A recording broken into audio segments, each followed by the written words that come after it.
The departure. The night air outside was heavy with the stillness that only a midnight hour could offer. The world beyond the station was wrapped in the quiet that came with the late hour, as if time itself had momentarily forgotten to move. The platform was deserted, save for one person. A solitary traveler, standing beneath the flickering light of an old, rusted lamp, waited. His name was Matthew, and he had no destination in mind. There was something about trains that always calmed him. The rhythmic clatter of the tracks, the soft hum of the wheels against metal, and the gentle sway of the carriage. All of it spoke to him in ways he couldn't fully explain. Perhaps it was the anonymity of it all. On a train, you were surrounded by people, yet you were always alone. The perfect blend of solitude and fleeting human connection. Matthew's ticket was a simple slip of paper, frayed at the edges, no more than a scrap. It didn't specify a destination, just a departure time, midnight, and an endless journey. It was an odd ticket, but he hadn't questioned it. He never questioned the details of his life anymore. It had become easier to let things flow by, unnoticed, untouched. The train arrived with a distant screech, its headlights cutting through the fog that seemed to have appeared from nowhere. The doors opened with a creak, inviting Matthew in. Without hesitation, he stepped inside, the cool metal of the train's walls brushing against his fingers as he made his way down the narrow aisle. The interior was dimly lit, the overhead lights casting long, stretching shadows that danced along the walls as the train lurched forward. The seats were plush, but worn. The upholstery had faded to a dull gray, and the air smelled faintly of mildew, the kind that lingered in forgotten places. Matthew chose a seat by the window, his fingers grazing the cracked glass as he settled in. He leaned back, his eyes drifting over the empty rows. At first, there was no one else aboard, just the soft murmur of the train's engine and the faint rustling of the wind outside. But as the minutes passed, figures began to emerge. Silent passengers, their faces obscured by shadows, seated in the corners of the car, as if they'd always been there. There was something off about them, something unsettling. They didn't speak, but their presence weighed heavily in the air. A man, tall and thin, sat across the aisle, his eyes hidden behind thick, dark sunglasses despite the late hour. A woman, pale as if drained of all color, sat by herself near the back of the train, staring blankly at nothing. Another man, hunched and wrapped in a heavy coat, muttered under his breath, though no one could understand his words. Matthew glanced around, unease creeping up his spine. Something was wrong. The train shouldn't feel this cold, this quiet. It was as though the world outside had vanished entirely, leaving them suspended in a void, a place with no beginning and no end. The train pulled away from the station. The clatter of the tracks grew louder, the rhythm of the wheels becoming hypnotic, like a lullaby. Matthew's eyelids grew heavy, his body aching with the need for sleep, but something kept him from surrendering to the pull of unconsciousness. The stations passed in an endless blur, their names impossible to read, too quick to catch. Each one looked the same, a small platform, empty, dark, with no sign of life, just abandoned, forgotten places that echoed with the sound of distant voices, or perhaps it was just the wind. Matthew tried to keep track of the time, but the clock on the wall was stuck at 3:13 a.m. It didn't move. No matter how many times he checked, it remained the same. He stared at it, his mind growing numb with confusion. Time had stopped, and yet the train kept moving, faster now, hurtling through the night. The train's lights flickered intermittently, casting long, twisting shadows that seemed to reach out toward him. He stood up, feeling a strange compulsion to walk through the train car. The air felt thick with the scent of dust, as if it hadn't been breathed in for years. Passing through the train, Matthew found more passengers. Each was more strange than the last. A young girl sat near the window, clutching a teddy bear that appeared to be old, its fur matted and torn. The girl didn't acknowledge him, her gaze fixed on the moving landscape outside. Another man sat with his hands folded in his lap, staring directly at Matthew, his mouth slightly open, as though waiting for something. As Matthew walked deeper into the train, he felt a growing sense of dread. The walls seemed to close in on him, the air becoming heavier, colder. The train felt alive, as if it had a mind of its own. He reached the door to the next car and hesitated. The door opened with a loud creak, revealing a dimly lit space. The passengers here were different, more unsettling.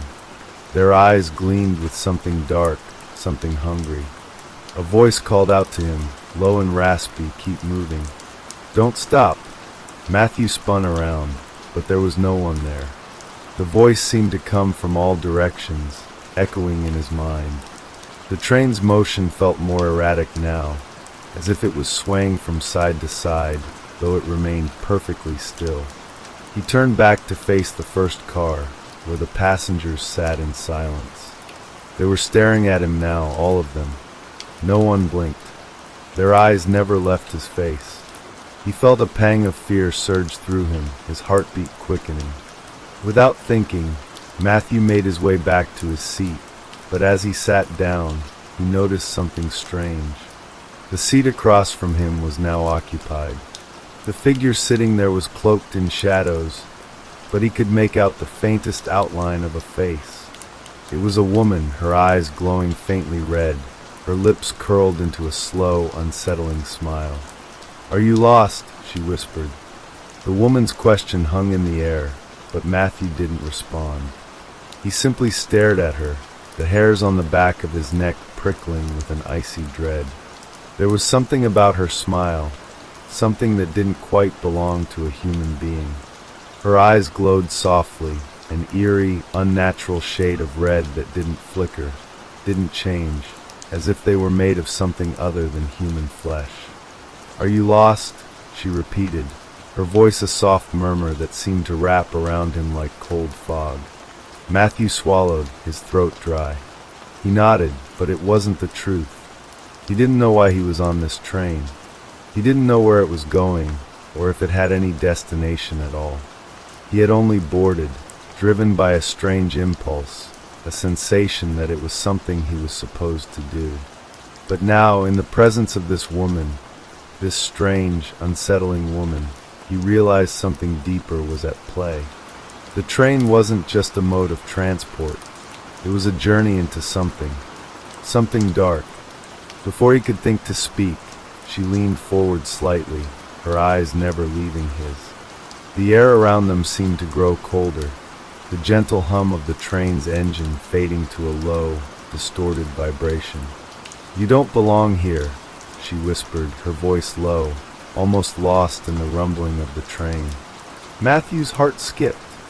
The words felt like a warning, and yet it wasn't the first time that night that he'd felt like he didn't belong.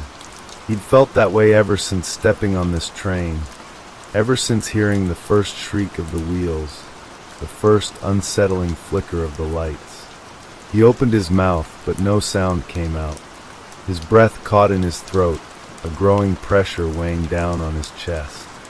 The air around him was thick, almost suffocating. He could feel the stares of the other passengers now, their eyes watching him from the corners of the car, unmoving, unblinking. They knew something he didn't. He could feel it. The woman in front of him didn't seem to notice his silence. She was too busy staring at him with that fixed, predatory gaze, as though she could see through him, into something deep inside. "You're not the first," she said, her voice barely audible above the rumbling of the train. "And you won't be the last." Matthew blinked, trying to push the growing feeling of unease from his mind. "What do you mean?" Her smile widened slightly, but it wasn't a comforting gesture. It was the smile of someone who knew something you didn't, and would never tell you. "This train," she paused, her gaze flicking toward the windows, where the world beyond remained a blur of blackness. It doesn't go anywhere. It just keeps going. Matthew's stomach twisted. What do you mean keeps going? She leaned back in her seat, her hands folded delicately in her lap. There are no stops, no destinations, no endings. Matthew opened his mouth, but no words came. His head was spinning. That's not possible, he finally managed to say, almost to himself. The woman shrugged, as though the notion of the impossible was of no consequence. It's not about what's possible. It's about what is. Matthew stared at her for a long moment, the weight of her words pressing down on him. There was a certain finality to them, as if they were not simply truths, but rules of this strange, unnatural place. He couldn't tear his gaze away from her, not until she looked up at the clock above them. Matthew followed her eyes, only to see that the hands of the clock had stopped, as if frozen at 3:13 a.m. He had already noticed this earlier, but seeing it again made his heart race. How could time stop on a moving train? I told you, she murmured. Nothing here is real. Not the time, not the place, not the people. It's all a loop, a never-ending cycle. Matthew felt his pulse quicken, his thoughts growing more chaotic by the second. But I got on here. There has to be a destination. She didn't answer immediately. Instead, she looked past him, her eyes scanning the other passengers.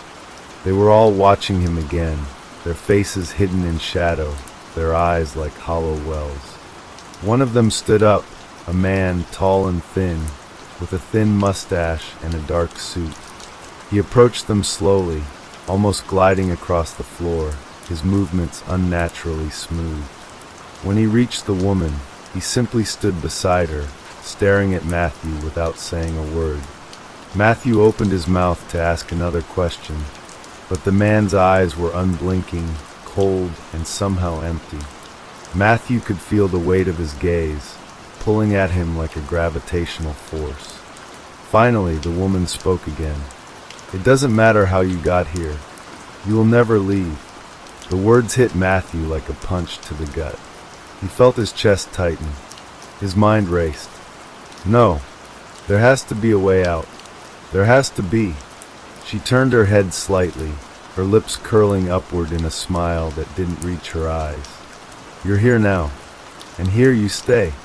Before Matthew could respond, the train's whistle blew, a loud, piercing sound that seemed to tear through the silence. The woman's smile faded, and her gaze shifted again toward the window. For a moment, Matthew thought he saw something, a shadow, darting past the window. It was fleeting, but it looked like a figure standing in the dark, watching. His pulse hammered in his throat. He quickly stood up, his legs shaky beneath him, and stumbled toward the window. The dark landscape outside offered no clues, just an endless blur of blackness. There was nothing but the rhythmic clatter of the train's wheels on the tracks, and the faint, disturbing feeling that the world beyond was empty. No stars, no sky, no ground beneath him. Just a void. He turned around, searching the train for any hint of an exit. But every door seemed to lead only to another car, another empty space filled with more of those silent passengers, staring at him with lifeless eyes. The woman's voice cut through the air again. You can search all you want. There's nowhere to go. You're just passing through. Matthew felt a chill settle in his bones, a deep, gnawing fear beginning to rise in his chest. He tried to call out to someone, to ask for help, to scream for someone to wake him up from this nightmare. But the words felt like they were swallowed before they could reach his lips. The train was too loud, the air too thick. And the passengers, they didn't seem human anymore. They were distant, watching him from the shadows, and he could feel their eyes on him wherever he moved. His heart began to race uncontrollably. He stumbled backward, his head spinning, as the sensation of being trapped, in this train, in this place, in this nightmare, overwhelmed him. The woman's voice was soft now, almost soothing. as though she were trying to lull him into acceptance. There's nothing to fear. It's just a journey that never ends. Matthew's legs gave way beneath him, and he collapsed back into his seat. He clutched at the armrests, trying to steady himself, but the weight of the train's motion felt unbearable, as though it were closing in around him. He could feel his mind unraveling.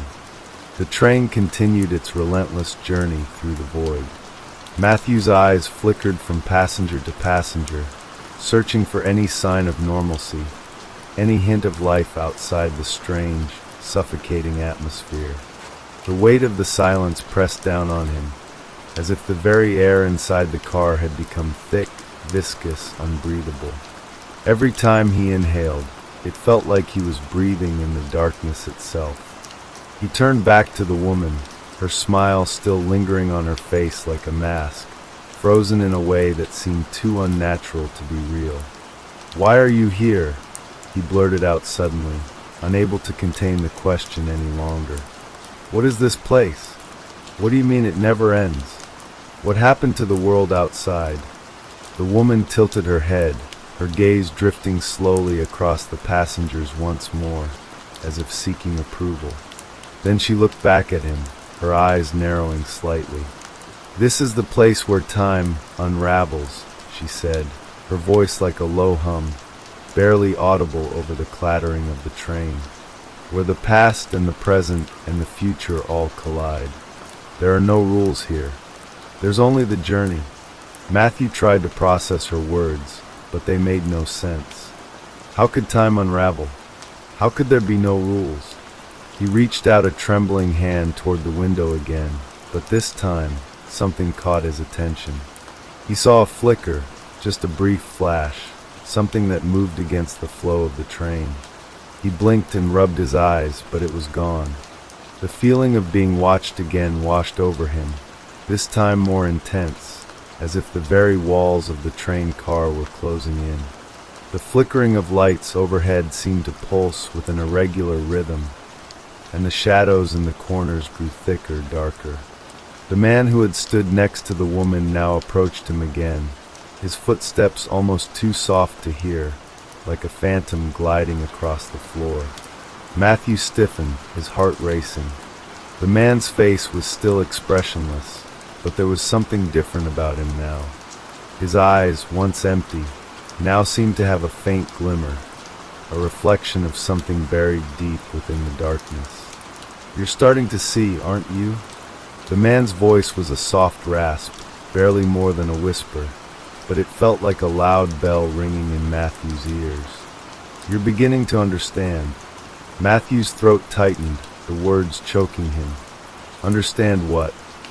The man's lips parted in a smile that was too wide, too thin, and somehow more unsettling than anything Matthew had seen so far. "The truth. The reason we're all here. The reason you're here."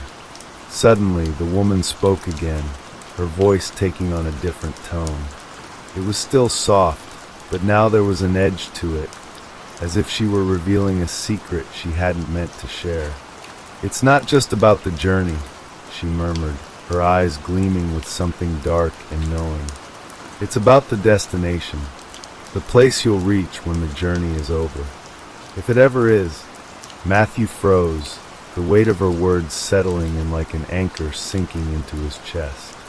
The passengers, those strange, silent figures, seemed to shift slightly, their eyes now not only watching him, but almost expecting something from him, as if they were waiting for him to do something, anything, that would change the course of this surreal, unending ride.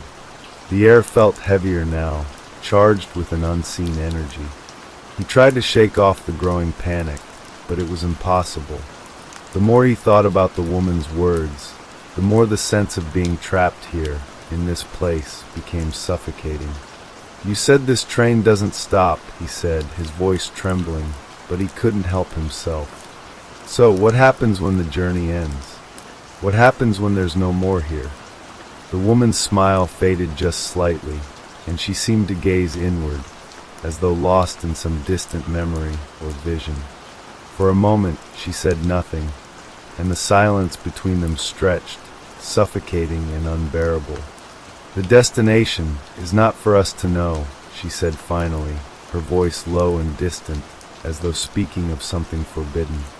"Only that it comes for us all." The man beside her nodded slowly, his eyes never leaving Matthew. "Yes," he said softly, almost reverently. "The journey is not about where you're going. It's about who you become along the way." Matthew shuddered. What did that even mean? Who you become? He turned his eyes to the rest of the train car, desperately seeking some form of comfort, some clue that could tell him what was really happening. But all he saw were the passengers, their faces pale, their eyes hollow, as if they were locked in their own versions of this unending ride. Suddenly he heard something barely audible at first, but growing louder as it filled the train car. A soft, almost imperceptible hum, like the sound of 1,000 whispers carried on a distant breeze. The sound was haunting, familiar, and yet completely foreign at the same time. He turned toward the source of the sound, his heart pounding. The whispers seemed to come from all around him, as though the walls of the train itself were speaking, urging him forward. Then, as if triggered by the unsettling sound, the flickering lights above them surged once again, this time growing brighter until they were blinding. Matthew squinted against the light, feeling his chest tighten. The whispers seemed to grow louder, the words jumbled and unintelligible, blending together in a cacophony of voices. It was like being submerged in a sea of sound, unable to distinguish one voice from another. "Listen," the woman said suddenly, her voice cutting through the din. "Listen to what they're saying." Matthew strained his ears, trying to pick out any coherent words from the chaotic mass of sound. And then, for the briefest of moments, he thought he heard something that made his blood run cold. "Help!" The voice was weak, trembling, barely audible beneath the overwhelming noise. It wasn't the woman's voice, nor the man's. It was something else, something desperate. The hum of whispers continued, filling every corner of the train, and Matthew felt a strange compulsion to listen, to hear what they were saying. But the more he tried to focus, the more distorted the voices became, swirling into a nightmarish wail that was beyond comprehension. "Who is that?" he asked, his voice shaking, but his words were drowned out by the rising clamor. The woman turned to him, her face expressionless, her eyes now filled with a strange, empty sorrow. "You'll meet them soon," she said softly, her voice nearly lost among the noise. "You'll hear them, but you won't be able to help them." The train seemed to groan beneath them, the vibrations beneath their feet becoming more intense, as though something massive was stirring beneath the surface, something ancient, something waiting. And then, just as suddenly as it had begun, the sound stopped. The silence returned, heavy and suffocating. Matthew looked around, his heart pounding in his chest. The passengers had all returned to their stillness, as though nothing had happened.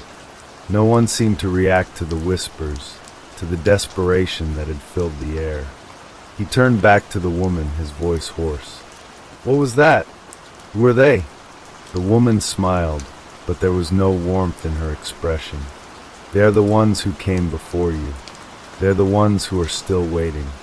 Just like you." The train lurched, the faint sound of the wheels grinding against the rails resonating through the floor beneath Matthew's feet. He staggered slightly, catching himself on the armrest of the seat. The motion was disorienting, and for a brief moment he wondered if the world outside the train, if such a thing even existed, was starting to ripple and dissolve. He couldn't shake the sensation that everything around him was in flux, that the boundaries between what was real and what was illusion had begun to crumble. The passengers, those hollow-eyed figures, still sat in their seats, unmoving. But their silence was different now. It felt almost deliberate, as if they were watching Matthew, gauging his every reaction. The woman's words echoed in his mind. You'll meet them soon. You'll hear them, but you won't be able to help them. Who are these people? What had happened to them? And why did they seem so detached from everything around them? He couldn't help but feel like he was standing on the precipice of something vast and incomprehensible. He took a deep breath, trying to calm the panic rising in his chest. There had to be a way out. There had to be an explanation. But as the minutes stretched into hours, the train seemed to press on, unfaltering and unyielding.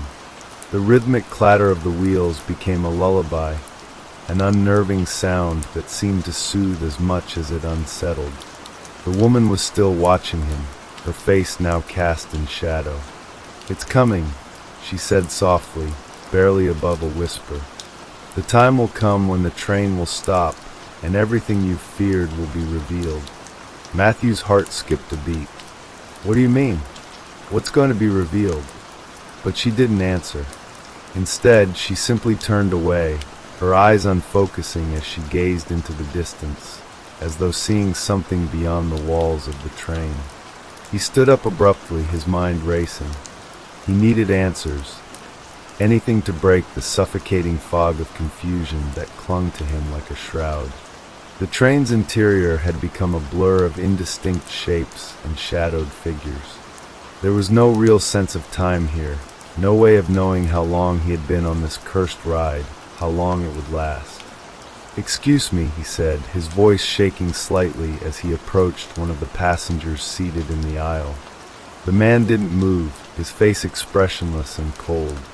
Matthew hesitated, then reached out, placing a hand gently on his shoulder. "Can you hear me? Please, tell me where this train is going.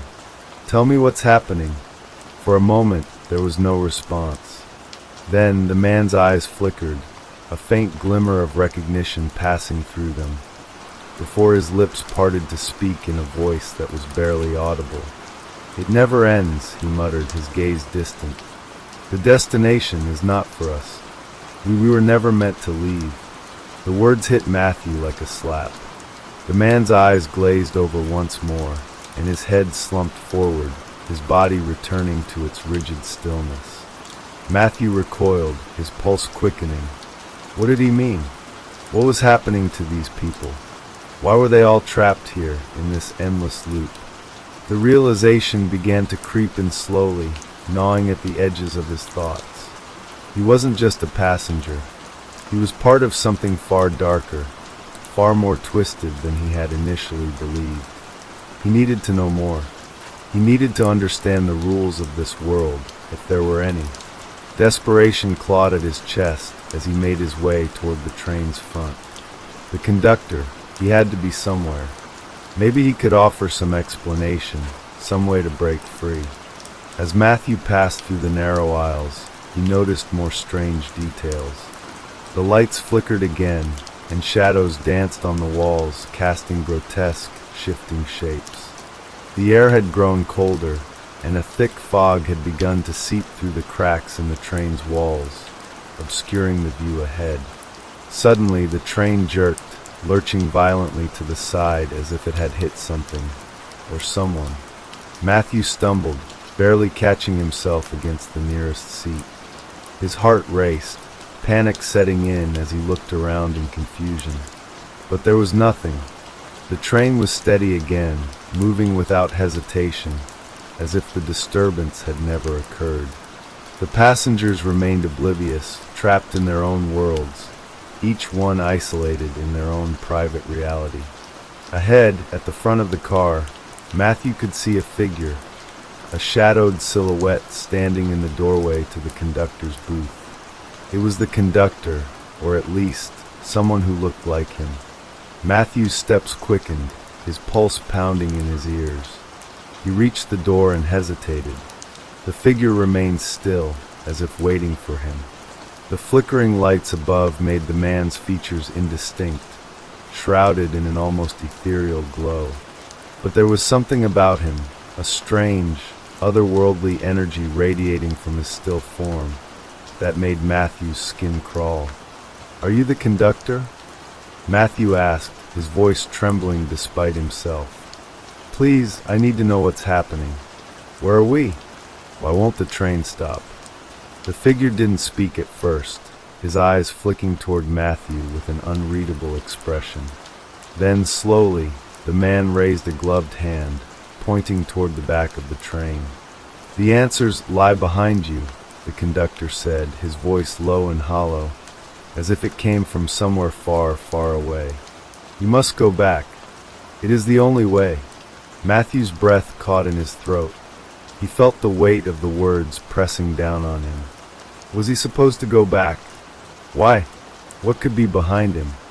He felt like he was losing his grip on reality, that the very concept of time and space had become warped within this train. "What's behind me?" he asked, his voice barely a whisper. "What's waiting for me?" The conductor remained silent, his gaze unwavering. "Go back," he repeated, his voice now thick with an unnatural finality. "Before it's too late." The door to the conductor's booth slammed shut before Matthew could ask another question. The train's sound seemed to deepen, the very air vibrating with a low hum that rattled his bones. What did the conductor mean? What was behind him? Matthew turned slowly, his eyes scanning the length of the train. But there was nothing, just the eerie silence and the distant whispers that had become more intense, more urgent. It was as though the very fabric of the train itself was calling him, pulling him back toward some dark truth that had been hidden for far too long. Suddenly, a voice broke through the din, its tone frantic and filled with panic. "Help! Help me! Someone, please!" It was the same voice Matthew had heard earlier, the one that had whispered through the chaos, the voice that had sounded so desperate. He spun toward the sound, heart pounding in his chest. There, in the seat closest to him, sat a figure, a woman, her hands pressed against the glass of the window, her face pale and contorted in terror. She was staring directly at him, her mouth moving as if she were trying to speak, but no sound came out. Matthew's legs moved before he could stop them, carrying him toward her.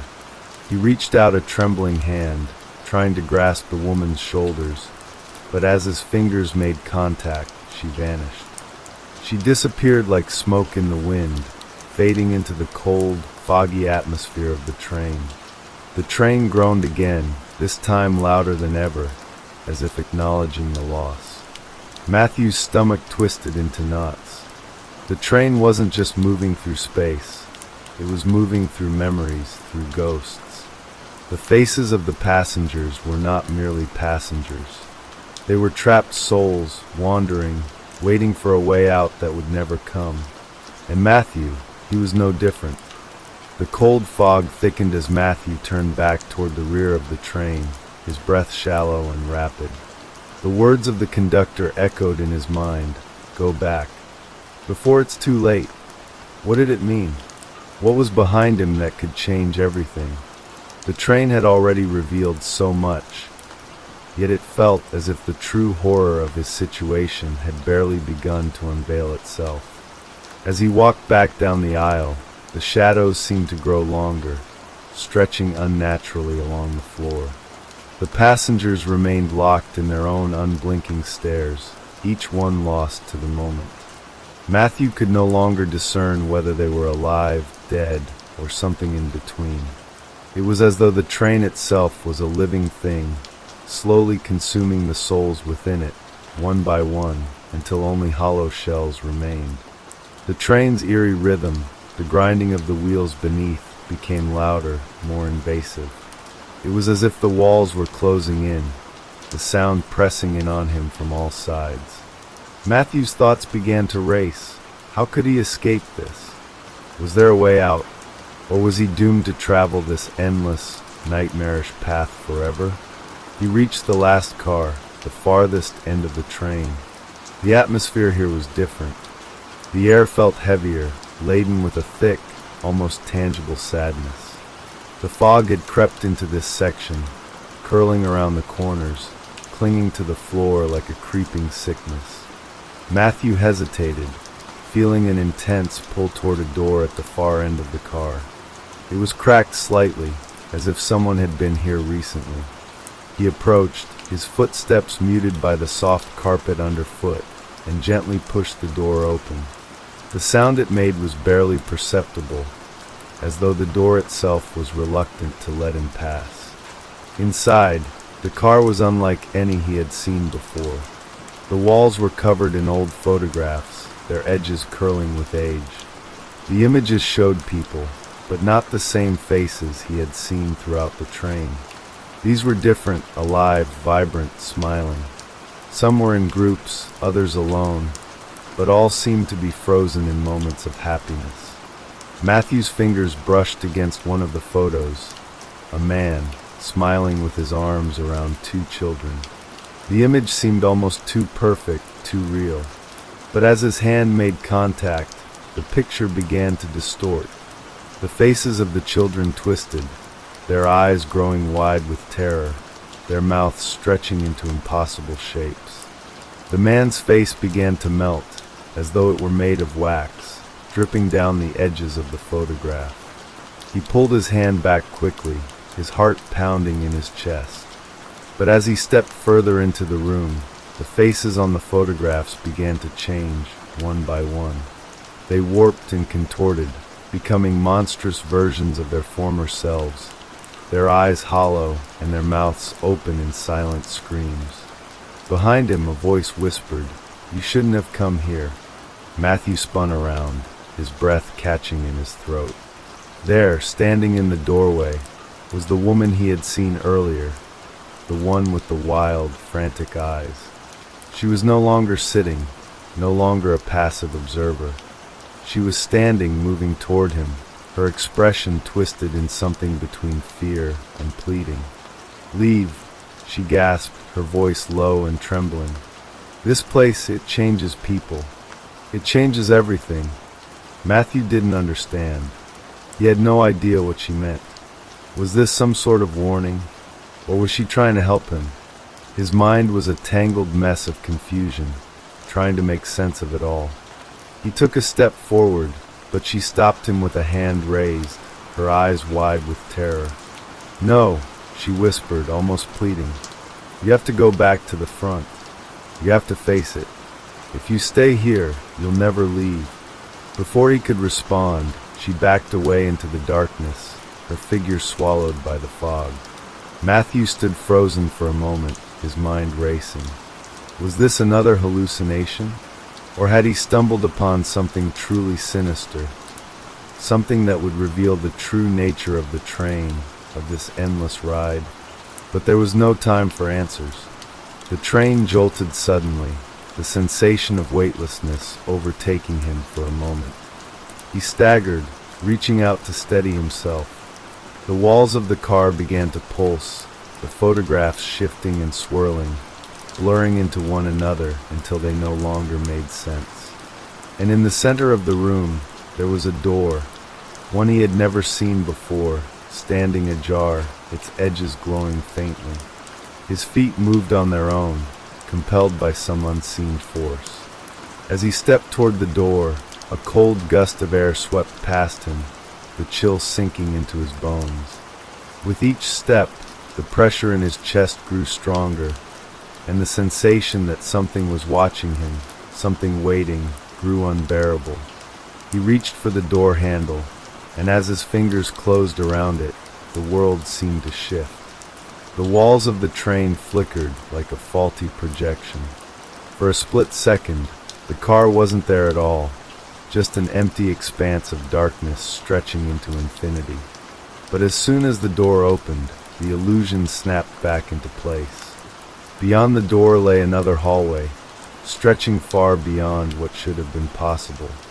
The train should have ended, or so he thought, but there was more of the same. The same endless stretch of passageway, the same sterile, suffocating atmosphere. He stepped inside, closing the door behind him, but as soon as he did, the sound of whispers flooded his ears. They were soft at first, just a faint murmur, but soon they grew louder, more distinct. The voices were calling his name, their tones growing more desperate, more frantic. "Matthew!" The whisper was unmistakable. He spun around, but there was no one there. "Matthew, we've been waiting for you." His heart skipped a beat as a cold hand rested on his shoulder. He whirled around, but there was nothing but the empty passage. But the voices, there were dozens now, all calling his name, all overlapping, becoming a cacophony of sound that rattled his skull. His hands clutched at his ears, trying to block them out, but they only grew louder. "Matthew, come back. You can't escape us. It never ends." And then, in the midst of the noise, one voice cut through the chaos, a voice familiar, soothing. "Matthew, you're not alone." It was the woman again. Her face appeared before him, emerging from the fog, her eyes wide with an expression of warning. "You're closer now," she whispered. "Closer than you think." Before he could respond, the voice vanished, replaced by a loud crash from behind him. He spun, eyes widening in fear. A massive shape loomed in the dark hallway, tall, skeletal, and adorned with shadowy, indistinct features. The train shook violently as it roared forward, the walls trembling as if the very structure of the train itself were coming undone. "It's coming." Matthew could hear the words in his mind as much as in his ears. The shape advanced, and his legs moved before he could stop them, running down the endless hallway, his breath ragged and sharp. But no matter how fast he ran, the train seemed to stretch on forever. Matthew sprinted down the impossibly long corridor, his heart hammering against his ribcage. The shadowy figure loomed behind him, its skeletal frame distorting as it moved, elongating and shrinking in unnatural ways. Its footsteps, or what he thought were footsteps, didn't sound like a human stride. Instead, it was a sickening, scraping noise, as if claws were being dragged across metal. The whispers continued to echo around him, growing more frantic with each passing second. "Don't let it catch you. Run, Matthew. It feeds on fear." His lungs burned as he pushed himself harder, faster. The air grew colder with every step, biting into his skin, and the lights above flickered violently. The passageway stretched endlessly before him. No doors, no windows, no escape, just the eternal corridor of despair. Then, without warning, the lights went out completely. Matthew skidded to a halt, his chest heaving, swallowed by the pitch-black darkness. The whispers stopped. The train fell eerily silent, save for the faint creak of its frame and the rhythmic clatter of wheels against tracks. For a brief moment, he thought he was alone. Then came the sound, a low, guttural growl, reverberating through the emptiness. Matthew's hands trembled as he reached out, feeling for the walls. His fingers brushed against something wet and sticky. Pulling his hand back, he realized it was coated in a dark, viscous substance. A wave of nausea swept over him as the growl grew louder, closer. He backed away, his foot catching on something soft. Looking down, he could barely make out the shape of a shoe attached to a leg. A body lay sprawled on the floor, lifeless and twisted. It was one of the passengers he'd seen earlier, their face frozen in an expression of terror. But there was no time to linger. The growling was right behind him now. Matthew turned and ran again, the darkness pressing in on him like a living thing. He couldn't see where he was going, couldn't tell if he was even making progress, but his instincts screamed at him to move. The growling turned into a roar, and he felt the hot breath of whatever was chasing him on the back of his neck. Just when he thought he couldn't run any farther, his hand struck something, a door. Without hesitation, he yanked it open and stumbled through, slamming it shut behind him. The sound of the creature's roar was muffled on the other side, but it didn't fade completely. It was still out there waiting. Matthew leaned against the door, gasping for air. The room he'd entered was different from anything he'd seen on the train so far. It wasn't a corridor or a car filled with seats. Instead, it looked like an old-fashioned study, complete with bookshelves lining the walls, a large wooden desk in the center, and a single flickering oil lamp casting long shadows. On the desk lay a collection of papers, neatly stacked, with an ink pen resting on top. The pages were covered in handwriting, but the words didn't make sense. They shifted and morphed as he tried to read them, the letters twisting into symbols and then back into words. As he stepped closer, the air in the room grew thick, almost suffocating. The whispers returned, but now they were quieter, more coherent. Write your story. It's the only way. Leave your mark. Matthew didn't understand. Write what? And why? His hands trembled as he picked up the pen, staring at the blank section of the topmost page. His mind raced. He couldn't think straight. The whispers grew louder and more insistent. The door behind him rattled violently, as if the creature was trying to break through. The sound sent a jolt of panic through him. He looked down at the page and began to write, his hand moving as if possessed. The words spilled out in a frantic scrawl, faster than he could think. I am Matthew, and I am trapped. This train will not let me go. It feeds on my fear, on my memories. I don't know if I'll ever escape. As he wrote, the room began to change. The walls shifted, the bookshelves dissolving into fog.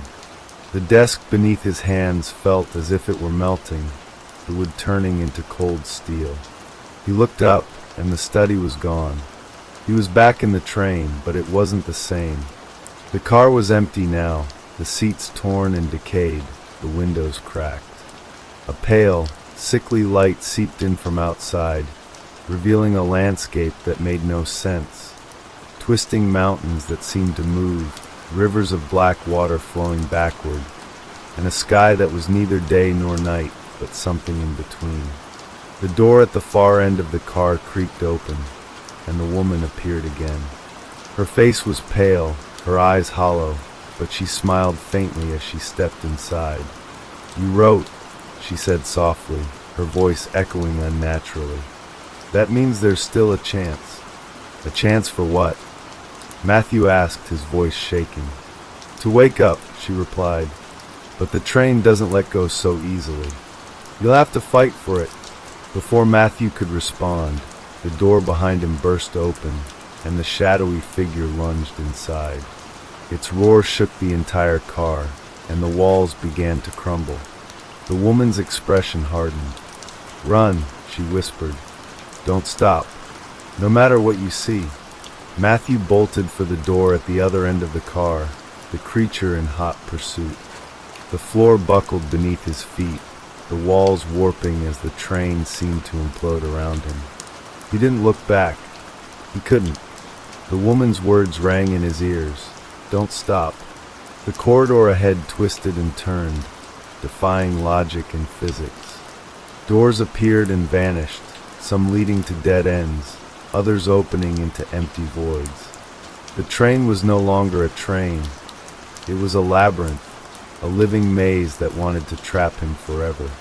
But somewhere deep inside, a spark of determination ignited. Matthew wasn't ready to give up. Not yet. Matthew's legs moved on their own, his body driven by a primal instinct to survive. The train's corridor twisted like a coiled serpent, walls bending and spiraling into impossible shapes. He pushed forward, dodging collapsing sections of floor and ducking under hanging wires that sparked with ghostly blue energy.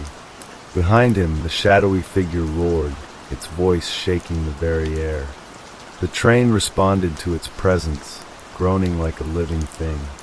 The floor warped, creating cracks that Matthew barely managed to leap over.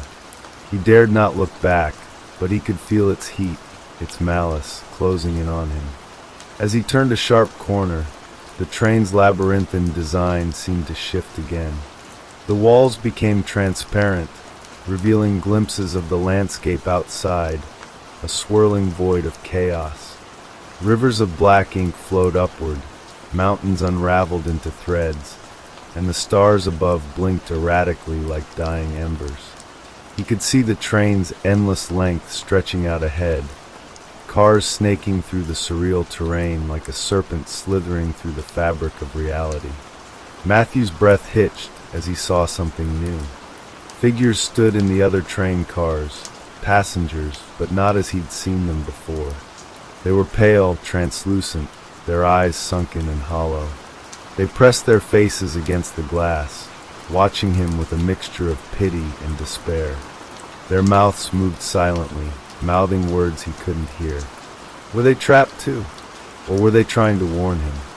The whispers returned, soft at first, but growing louder with each step. He's almost here. Don't stop. Find the end. Matthew shook his head, trying to block out the voices. His body screamed for rest, his legs burning, lungs gasping for air, but he couldn't stop. He didn't know where he was going, but he had to keep moving. He reached a junction where the corridor split into two paths. The left path glowed faintly, a soft golden light emanating from its end.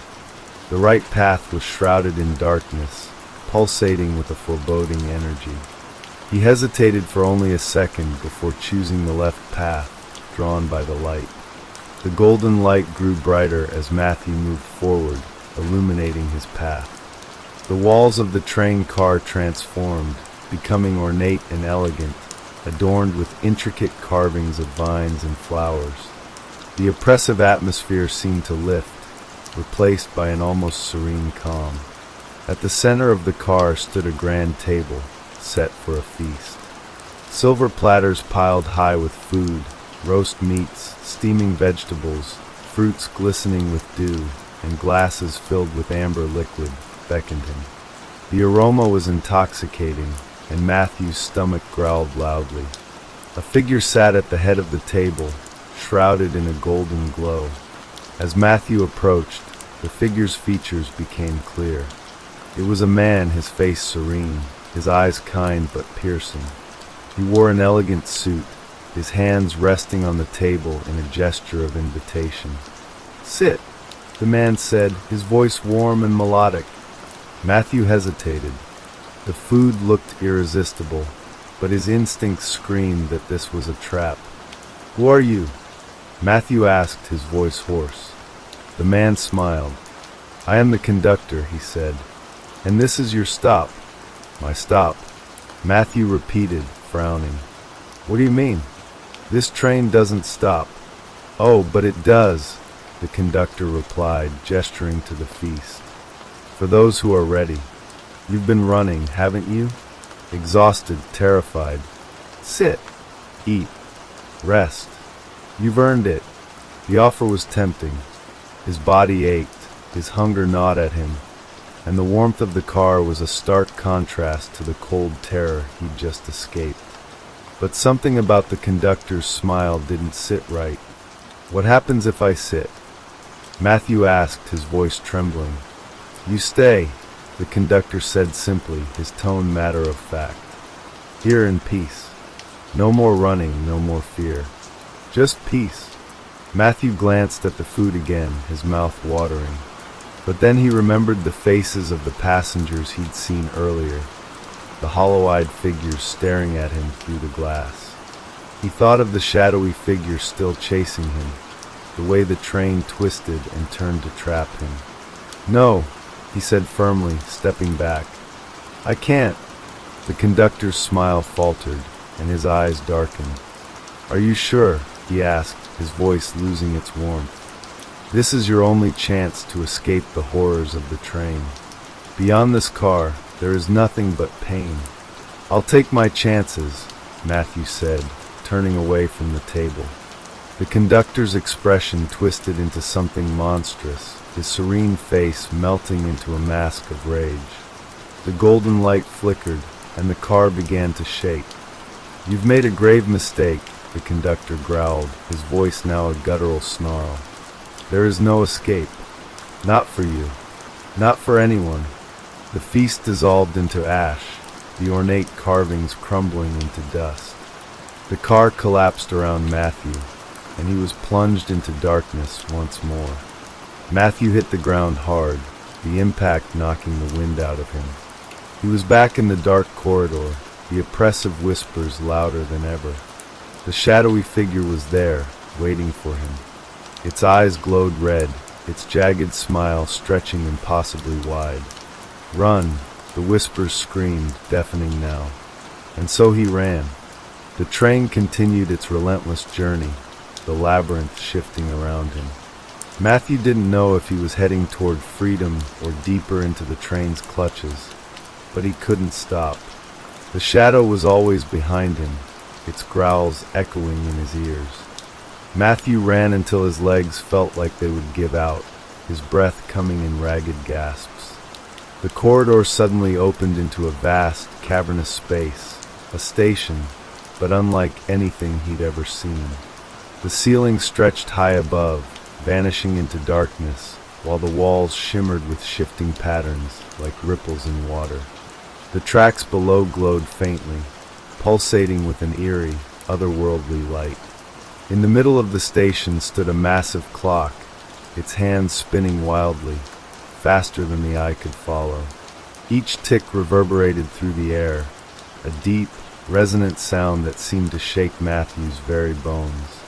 Surrounding the clock were rows of benches, all occupied by motionless figures. They sat in perfect stillness, their heads bowed as though in prayer or mourning.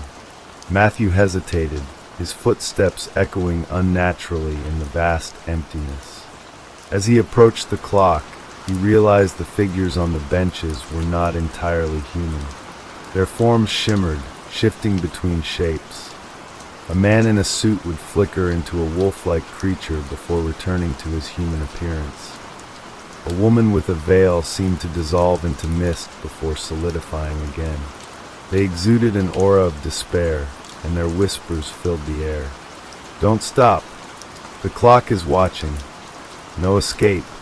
Matthew's attention was drawn to a sign hanging above the platform. It read in bold, flickering letters, "Final stop. Board at your own risk."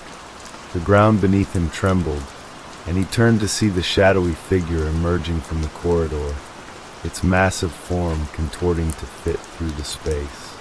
Its glowing eyes locked onto him, and it let out a bone-chilling roar.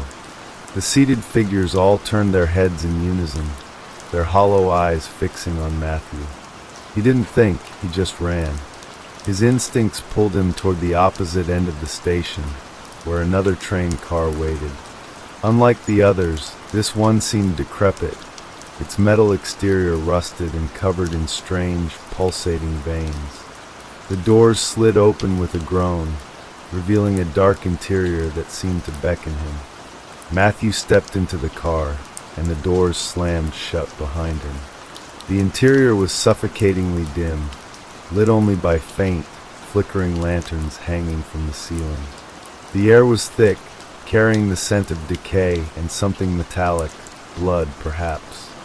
The car was lined with mirrors on both sides, but as Matthew looked into them, he didn't see his reflection. Instead, the mirrors showed different versions of himself. In one, he was an old man, frail and hunched over, his eyes filled with regret. In another, he was a child, clutching a toy train and crying. In yet another, he was dead. His lifeless body lay sprawled on the floor, his face frozen in an expression of terror. "Is this me?" he whispered, his voice trembling.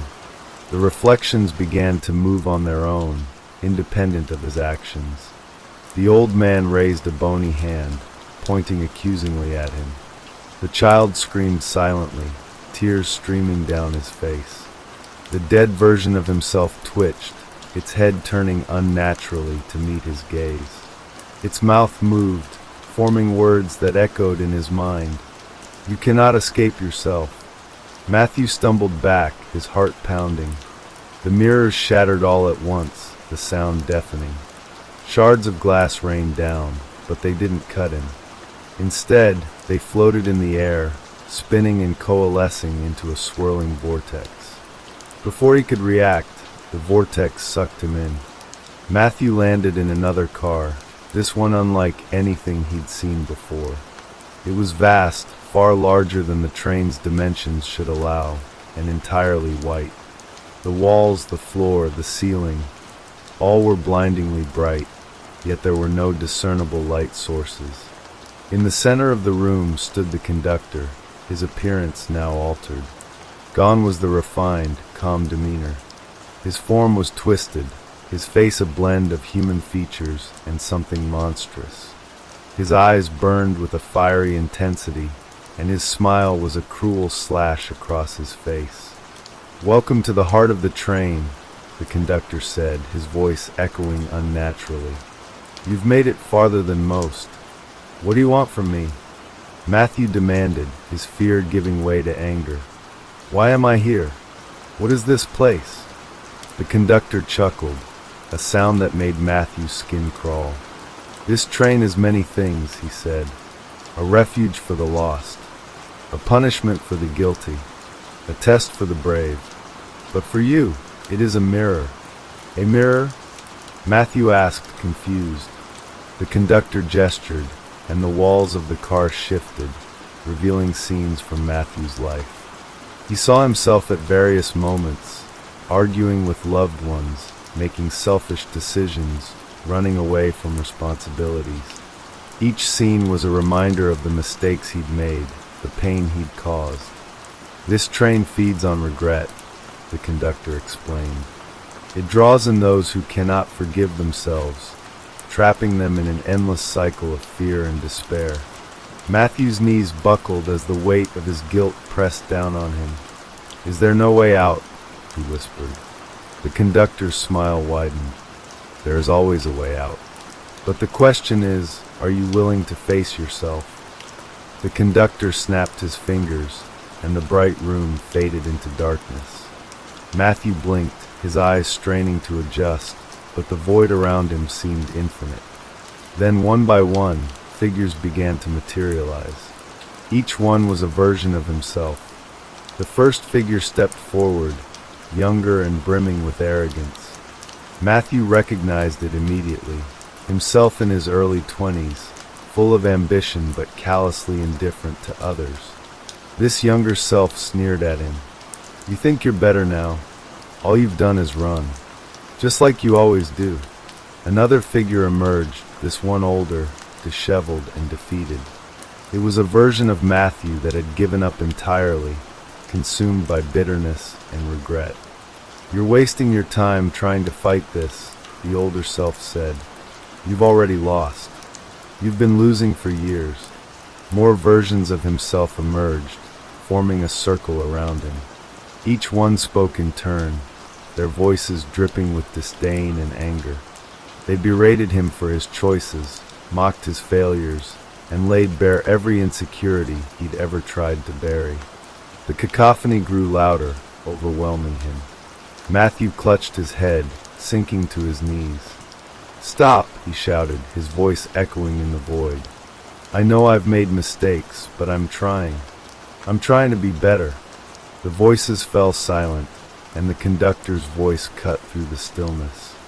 "Admitting your flaws is the first step," he said, his tone cold. "But acknowledgement is not enough. You must face them. Are you ready?" Matthew hesitated, his heart pounding. "What do I have to do?" he asked. The conductor gestured, and a door appeared in the darkness. "Step through and confront what lies beyond," he said. "But be warned, the truth is not always kind." Matthew approached the door, its surface polished like a mirror. As he reached for the handle, his reflection stared back at him, distorted and shadowed. He swallowed hard and turned the knob, stepping into the next room. The space was small and dimly lit, with walls that seemed to pulse like living tissue. In the center stood a chair, and on it sat a figure cloaked in shadow. The figure's presence was oppressive, and Matthew felt an instinctive urge to turn and run. But he forced himself to stay.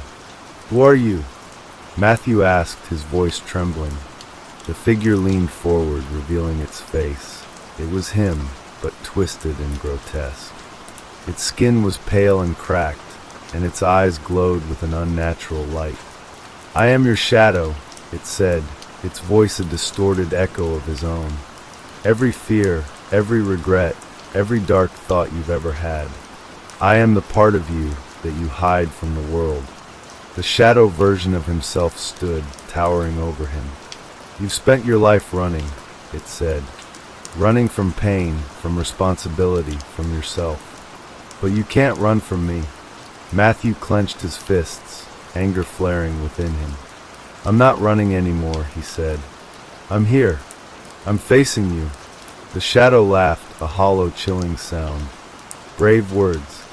But can you face the truth?" It raised a hand, and the walls of the room shifted, revealing scenes from Matthew's past. He saw himself making cruel decisions, hurting people he cared about, and succumbing to fear when he should have been strong. Each memory was a dagger to his heart. "This is who you are," the shadow said. "You can't change it." "No," Matthew said, his voice firm. "This is who I was. But it's not who I want to be." The shadow paused, its glowing eyes narrowing. "And what makes you think you deserve redemption?" Matthew stepped closer, his fear fading. "Because I'm still here. I'm still trying. That has to count for something." The shadow let out a roar, and the room erupted in chaos. The walls twisted and writhed, and the ground beneath Matthew's feet cracked and split. The shadow lunged at him, its claws reaching for his throat. Matthew dodged, his survival instincts kicking in. He grabbed a shard of the broken ground, its edges sharp and jagged, and swung it at the shadow. The creature screamed as the shard struck its chest, a brilliant light bursting forth from the wound. The light spread, consuming the shadow and the room. Matthew closed his eyes against the blinding brightness, his body trembling. When he opened them again, he was back on the train.